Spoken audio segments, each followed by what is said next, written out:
Israel ধ্বংসের সূচনা হয়েছে, শুনুন বিস্তারিত।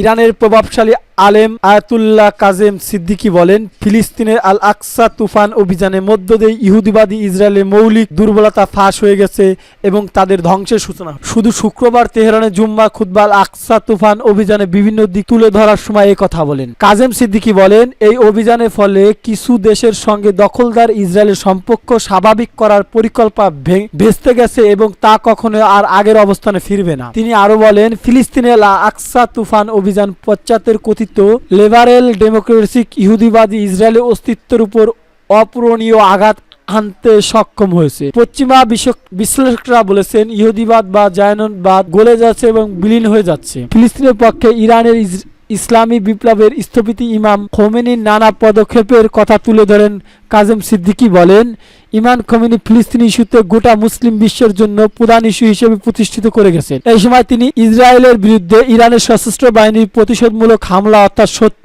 প্রতিশ্রুতি অভিযান প্রশংসা করেন। তিনি বলেন, এর মধ্য দিয়ে ইরানের প্রতিরক্ষামূলক প্রতিরোধ আক্রমণাত্মক প্রতিরোধের পরিণত হয়েছে। ইরানের আসন্ন প্রেসিডেন্ট নির্বাচনের প্রসঙ্গে নানা পরামর্শ দেওয়ার পাশাপাশি কাজেম সিদ্দিকী শাহ প্রেসিডেন্ট সৈয়দ ইব্রাহিম রাইসির পথ এগিয়ে নিতে সবাইকে আহ্বান জানান।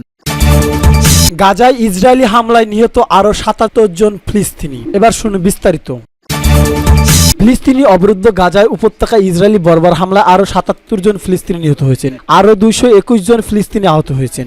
শুক্রবার গাজায় স্বাস্থ্য মন্ত্রণালয় বিবৃতিতে একথা জানিয়েছেন। বিবৃতিতে বলা হয়েছে, গত ২৪ ঘন্টায় ইসরায়েলি হামলায় ৭৭ জন নিহত এবং আরও ২২১ জন আহত হয়েছেন। অনেক মানুষ এখনও ধ্বংসস্তূপের নিচে এবং রাস্তায় আটকে আছেন, কারণ উদ্ধারকারীরা তাদের কাছে পৌঁছাতে পারছে। মূলত গাজায় অবিলম্বে যুদ্ধবিরতির দাবি জানিয়ে জাতিসংঘের নিরাপত্তা পরিষদের প্রস্তাব সত্ত্বেও ইসরায়েলি অবরুদ্ধ এই ভূখণ্ডে তার নৃশংস আক্রমণ অব্যাহত রেখেছে। এছাড়া গত অক্টোবর থেকে চলা এই হামলা আহত হয়েছে আরো ৮৩,০০০-এর বেশি ফিলিস্তিনি। প্রতিবেদনে বলা হয়েছে, গত বছরের অক্টোবর থেকে গাজা উপত্যকায় ইসরায়েলি চলমান আক্রমণ নিহত ফিলিস্তিনের সংখ্যা কমপক্ষে ৩৬,৭২১ জনের পৌঁছেছে বলে শুক্রবার অবরুদ্ধ এই ভূখণ্ডে স্বাস্থ্য মন্ত্রণালয় জানিয়েছেন। মন্ত্রণালয় এক বিবৃতিতে বলেছেন, হামলা আরো ৮৩,৫৩০ জন আহত হয়েছেন। উল্লেখ্য, গত ৭ই অক্টোবর হামাসের নজিরবিহীন আন্তঃসীমান্ত হামলার পর থেকে ইসরায়েলি গাজা উপত্যকায় অবিরাম বিমান স্থল ও হামলা চালিয়ে যাচ্ছে। ইসরায়েলি হামলায় হাসপাতাল, স্কুল, শরণার্থী শিবির, মসজিদ, গির্জা সহ হাজার হাজার ভবন ধ্বংসস্তূপে ধ্বংস হয়ে যায়। এছাড়া ইসরায়েলি আগ্রাসনের কারণে প্রায় ২০ লাখেরও বেশি বাসিন্দা তাদের বাড়িঘর ছাড়ছে বাধ্য। মূলত ইসরায়েলি আক্রমণ গাজাকে ধ্বংসস্তূপে পরিণত করেছে। জাতিসংঘের মতে ইসরায়েলি বর্বর আক্রমণের কারণে গাজা প্রায় ৮৫% ফিলিস্তিনি বাস্তুচ্যুত হয়েছে। আর খাদ্য, বিশুদ্ধ পানি এবং ওষুধের তীব্র সংকটের মধ্যে